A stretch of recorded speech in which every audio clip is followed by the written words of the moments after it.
90 পাতার ডায়েরি।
গম্ভীর গলায় বলল, সকালে যে ললিপপ চেয়েছিলাম একটু দিয়েছিলে? আমি তো খুব কষ্ট পেয়েছি। এখন থেকে টুসিকেই ভালোবাসবো বেশি বেশি। চোখ ভরে উঠল প্রণয়ের। একটুতে কেঁদে ফেলার রোগ আছে তার। প্রজ্ঞা আরও একবার টুসিকে আদর করে চলে যেতেই মাথা নিচু করে খাতা পেন্সিল গুছিয়ে রাখে প্রণয়। চোখ থেকে টপ টপ করে জল গড়িয়ে পড়ে। টুসি তার সামনে বসে মাথা নিচু করে মুখের দিকে তাকায়। চোখ পিট পিট করে কিছুক্ষণ তাকিয়ে দেখে তার গাল দুটো টেনে ধরে সান্ত্বনার সুরে বলে, কান্না কলে না প্রণয়, তুমি চকলেট খাবে? আহ, ব্যথা লাগে তুচি, ছাড়ো, তুমি একটা পচা। রাগ করেই বলে প্রণয়। গাল থেকে হাত সরিয়ে খাতা পেন্সিল নিয়ে চলে যায় নিজের বাসায়। নিত্যদিনের খেলার সঙ্গী এই মেয়েটির প্রতি মাঝে মাঝেই হিংসাত্মক মনোভাব তৈরি হয়। মনে হয় বাবা মা পিপি ওকে কম ভালোবাসে।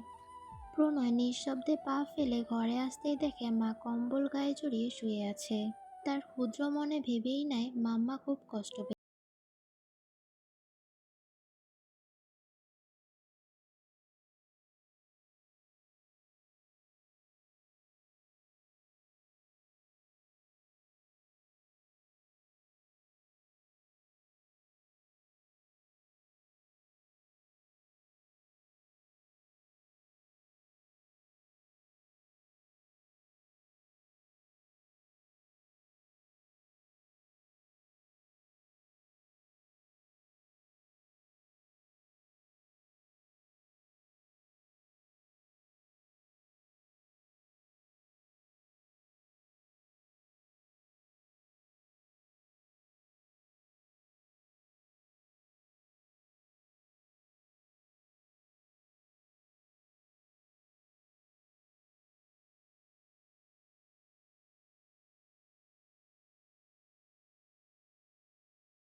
তো স্ট্রবেরির মতোই মিষ্টি, তাই সহ্য হয় না তোমার।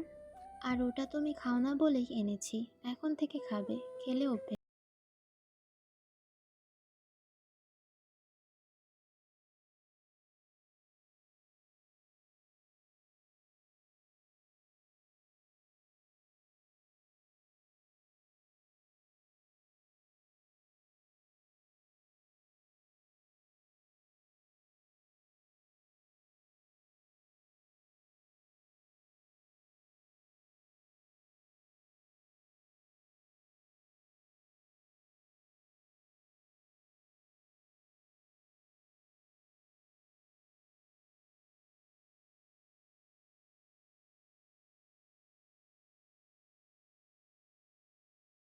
চেয়ারে মৃদু হেসে বলল, বিরক্ত করলাম নাকি? হাফ ডে ছিল তো আজ, তাই। কী বলছেন? শুনুন, আপনাদের কথা শোনা আমার একটা দায়িত্ব, আর হাতে কিছুটা সময় তো আছেই। আপনি বলুন কি বলতে চান। 90 দিনের মাঝে প্রথম 8 দিন কেমন কাটালেন? ডিসিশনে কোনো পরিবর্তন এলো কি? সাফায়েতের মুখে বরাবরের ন্যায় মুচকি হাসি। এনজাম তার দিকে তাকিয়ে বলে, "উম, বরং এই দিনগুলো কমিয়ে আনার অনুরোধ নিয়ে এসেছি।" সাফায়েত একটু অবাক হয় এনজামের কণ্ঠ শুনে। বোঝা যায় সে আজ যথেষ্ট গম্ভীর মনোভাব নিয়ে এসেছে। এনজাম তার বিস্ময়তা ধরতে পেরে মাথা নুইয়ে বলে, বুঝতে পারছি স্যার, আমাদের ব্যাপারটাকে আপনি তেমন সিরিয়াসভাবে নেননি। ছোটোখাটো কারণ, ইম্যাচুরিটি, মানুষজন ভাবতেই পারেন এসব। কিন্তু বিষয়টা আসলে এতটা সহজ নয়। কঠিন বলছেন? হুম। সাফায়েত টেবিলে কোনোয় ঠেকিয়ে 2 হাত এক করে বসলো। তাতে থুতনি রেখে বলে, ঠিক কেমন বলুন, দেখি বুঝতে পারি কিনা। এনজাম হাতের তালুতে দৃষ্টি রেখে বলে, ধরুন খুব শখের একটা বস্তু, অনেক সাধনার।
থাকবেন।